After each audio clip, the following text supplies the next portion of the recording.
शुक्लां ब्रह्म विचारसार परमामाद्यां जगद्व्यापिनीं वीणा पुस्तकधारिणीं अभयदां जाड्यान्धकारापगां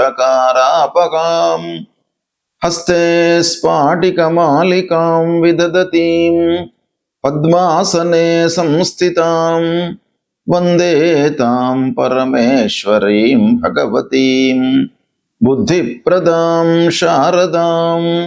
श्री महागणाधिपतये नमः। श्री महासरस्वत्यै नमः। श्री गुरुभ्यो नमः। ద్వాదశ రాసుల వారికి జూలై మాసంలో ప్రత్యేకంగా మహిళలకు గోచార ఫలితాలు ఎలా ఉన్నాయో తెలుసుకుందాం. ఈ జూలై మాసము నిజ జ్యేష్ఠ కృష్ణ ప్రతిపద పాడ్యమి బుధవారం నుండి ఆషాఢ కృష్ణ విదియ శుక్రవారం వరకు ఉంటుంది. ఈ జూలై మాసంలో ఉన్నటువంటి గ్రహస్థితిని గనక చూసినట్టయితే 16వ తారీఖు వరకు మిథున రాశిలో సూర్యుడు సంచరిస్తున్నాడు. తదనంతరం కర్కాటక రాశిలోకి ప్రవేశిస్తున్నాడు. బుధుడు 7వ తారీఖు వరకు కర్కాటక రాశిలో సంచరిస్తున్నాడు. తదనంతరం వక్రగతిని పొంది మిథున రాశిలో సంచరిస్తున్నాడు. శుక్రుడు 4వ తారీఖు వరకు కర్కాటక రాశిలో సంచరిస్తున్నాడు. తదనంతరం సింహరాశిలో ప్రవేశించి మాసాంతం కూడాను సింహరాశిలో ఉంటున్నాడు. కుజుడు నెల మొత్తం కూడాను వృషభ రాశిలో సంచరిస్తున్నాడు. గురువు ఈ నెల మొత్తం కూడాను కర్కాటక రాశిలో ఉచ్చస్థుడై సంచరిస్తున్నాడు. శని ఈ నెల మొత్తం కూడాను మీనరాశిలో సంచరిస్తున్నాడు. రాహువు కుంభరాశిలో సంచరిస్తున్నాడు. కేతువు సింహరాశిలో సంచరిస్తున్నాడు. ఈ విధంగా గ్రహస్థితి ఉంది. అయితే ఈ గ్రహస్థితిని ఆధారంగా చేసుకొని చూసినట్టయితే ద్వాదశ రాసులు అంటే ఈ 12 రాసులలో జన్మించినటువంటి స్త్రీలకు ముఖ్యంగా గోచార ఫలితము అంటే వాళ్ళు జన్మించినటువంటి సమయంలో చంద్రుడు ఉన్నటువంటి రాశి ఆధారంగా ప్రస్తుతము గ్రహస్థితులు ఏ ఏ స్థానాలలో సంచరిస్తున్నాయి, వాటి యొక్క ప్రభావం ఎలా ఉంటుంది అనేటువంటి విషయాన్ని మనము విశ్లేషించి తెలుసుకుందాం. మిథున రాశి వారికి ముఖ్యంగా మిథున రాశిలో జన్మించినటువంటి స్త్రీలకు ఈ జూలై మాసంలో గోచార ఫలితాలు ఎలా ఉన్నాయో తెలుసుకుందాం. ఈ జూలై మాసంలో సూర్యుడు 16వ తారీఖు వరకు 3వ స్థానంలో ఉన్నాడు.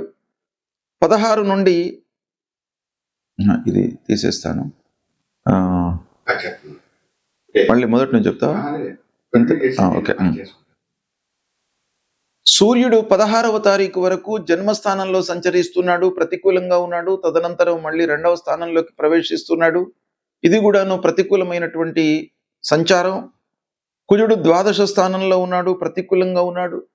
బుధుడు 2వ స్థానం వక్రించి మళ్ళీ జన్మస్థానంలోకి వస్తున్నాడు. ఇది అనుకూలమైనటువంటి సంచారం. గురువు ముఖ్యంగా 2వ స్థానంలో సంచరిస్తున్నాడు. ధనస్థానము, కుటుంబ స్థానము, వాక్స్థానము. గురువు చాలా అనుకూలమైనటువంటి స్థితి లోపల ఉన్నాడు మిథున రాశి వారికి. శుక్రుడు 2వ స్థానంలో వక్రించి 3వ స్థానంలోకి వస్తున్నాడు. ఇది కూడాను అనుకూలమైనటువంటి సంచారం. శని 10వ స్థానంలో ప్రతికూలంగా ఉన్నాడు. రాహు 9వ స్థానంలో ప్రతికూలం.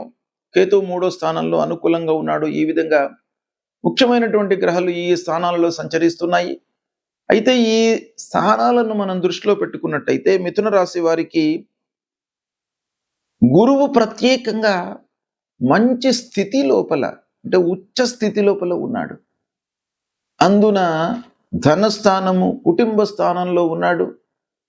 కాబట్టి మీరు అనుకున్న పనులు నెరవేరుతాయి.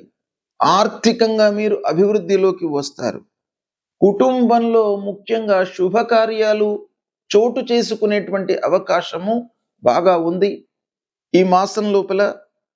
ఇక ఉద్యోగం చేస్తున్నటువంటి మహిళల విషయం ఆలోచించినట్టయితే వాళ్ళు ఈ మాసంలో ప్రమోషన్ను అందుకునేటువంటి అవకాశం బాగా కనబడుతుంది. శని మూలకంగా స్థిరత్వం కనబడుతుంది ఉద్యోగంలో. అయితే వర్క్ లోడు మట్టుకు పెరుగుతుంది. కొంత జాగ్రత్తగా మీరు వర్క్ విషయం లోపల హ్యాండిల్ చేయడం అనేటువంటిది చాలా అవసరము. 16 తర్వాత మీకు ఆదాయం పెరిగే అవకాశాలు కనబడుతున్నాయి. ఇక చదువు కొరకై విదేశాలకు వెళ్ళాలి అనేటువంటి ఒక భావనలో ఉన్నటువంటి మహిళలు, అమ్మాయిల విషయం ఆలోచించినట్టయితే బాగా అవకాశాలు ఉన్నాయి. అందరూ కూడాను మీకు సహకరించేటువంటి స్థితి ఉంది. దాన్ని మీరు సద్వినియోగపరచుకోవడం చాలా అవసరము. ఇకపోతే ఐటీ రంగంలో ఉన్నటువంటి మహిళలకు ఈ మాసం బాగా కలిసి వస్తుంది.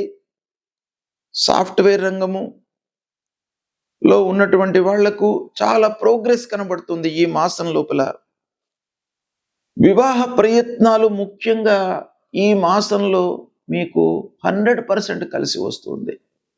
2వ స్థానం గురువు, వివాహ కారకుడు ముఖ్యంగా స్త్రీలకు. కాబట్టి అలాంటి గురువు యొక్క అనుకూలత ఉంది గనక వివాహము అయ్యేటువంటి అవకాశం బాగా ఉంది. ఇక ప్రేమిస్తున్నటువంటి వాళ్ళ విషయము ఆలోచించినట్టయితే అది వివాహం దిశగా ఈ మాసంలో ముందుకు కొనసాగేటువంటి అవకాశం కనబడుతుంది.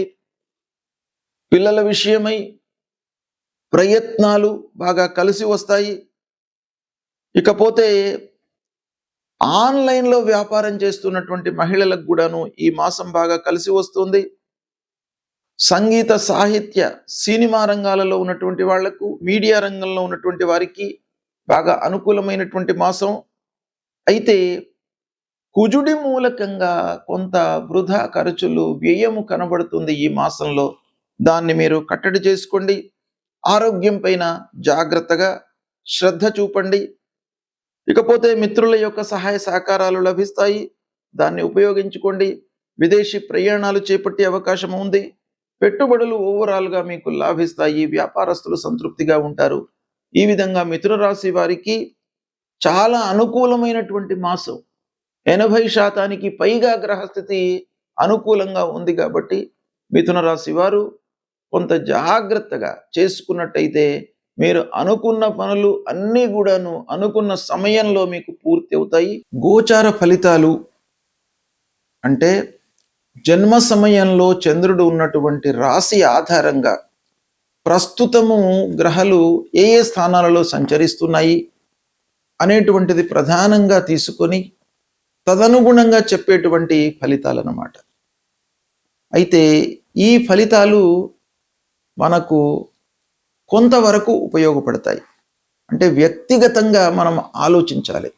వ్యక్తిగతంగా జన్మ సమయంలో ఉన్నటువంటి గ్రహస్థితిని ఈ గ్రహస్థితికి మనము జోడించి ఫలితాలను మనం చెప్పుకున్నట్టయితే మీకు వాస్తవానికి చాలా దగ్గరగా ఉండేటువంటి అవకాశాలు ఉంటాయి. కాబట్టి ఇంకా సూక్ష్మమైనటువంటి ఫలితాల కొరకై వ్యక్తిగత జాతకాలను క్రోడీకరించి మీరు చూసుకోవడం అవసరం. అయితే గోచార రీత్యా ప్రతికూలంగా ఉన్నటువంటి గ్రహాల విషయమై మీరు పరిహారాలు చేసుకోవాలి. ముఖ్యంగా శుభగ్రహాలు, అందున దేవగురువు బృహస్పతి ప్రతికూలంగా ఉన్నప్పుడు మనం తప్పకుండా పరిహారాలు చేసుకోవాలి. గురువు నిమిత్తమై దత్తాత్రేయ స్వామిని కొలవడము, దక్షిణామూర్తి స్తోత్ర పారాయణం చేయడము, తర్వాత గురువుకు సంబంధించినటువంటి మూల మంత్రాన్ని చదువుకోవడం, శనిగలు, పసుపు పచ్చ వస్త్రము ఇవి దానంగా ఇవ్వడము చాలా ముఖ్యం. గురువు నిమిత్తమై మీరు తల్లిదండ్రులను సేవించండి. ప్రతినిత్యం కూడాను తల్లిదండ్రులకు నమస్కారం చేసుకోండి. వాళ్ళ యొక్క ఆశీర్వచనం మూలకంగా మీకు గురువు యొక్క అనుగ్రహం కలుగుతుంది. ఇక రెండవది శనేశ్వరుడు. శని ప్రతికూలంగా ఉన్నప్పుడు మీరు శనికి సంబంధించినటువంటి స్తోత్రాలు, ఆంజనేయ స్వామికి సంబంధించినటువంటి స్తోత్రాలు చేసుకోండి. హనుమాన్ చాలీసా చదవండి.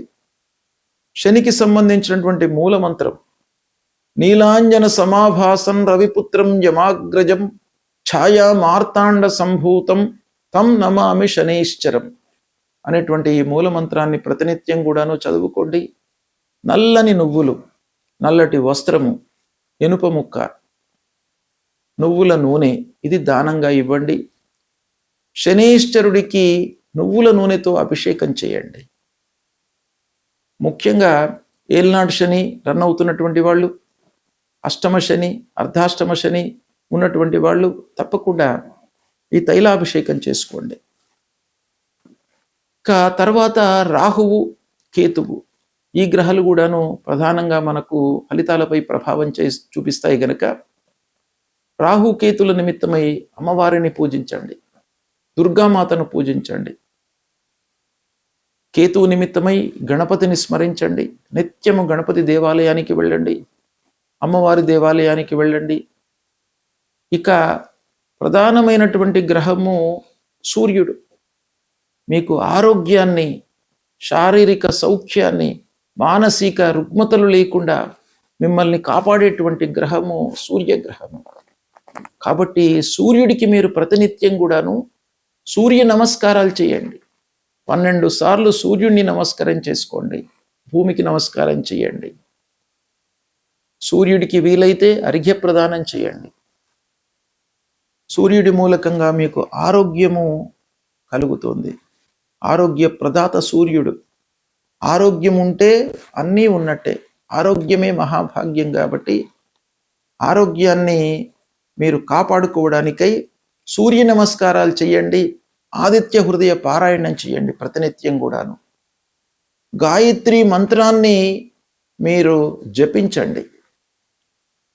ఇవి చేసినట్టయితే మీకు గ్రహాల మూలకంగా, ఆ గ్రహాలు సంచరిస్తున్నటువంటి అరిష్ట స్థానాలు అంటే దుష్ట స్థానాల మూలకంగా జనించేటువంటి అరిష్ట ఫలితాల నుండి మిమ్మల్ని ఈ పరిహార మూలకంగా భగవంతుడు మిమ్మల్ని కాపాడుతాడు. ఇవి చేయండి, తప్పకుండా మీకు మంచి ఫలితాలు కలుగుతాయి. శుభం.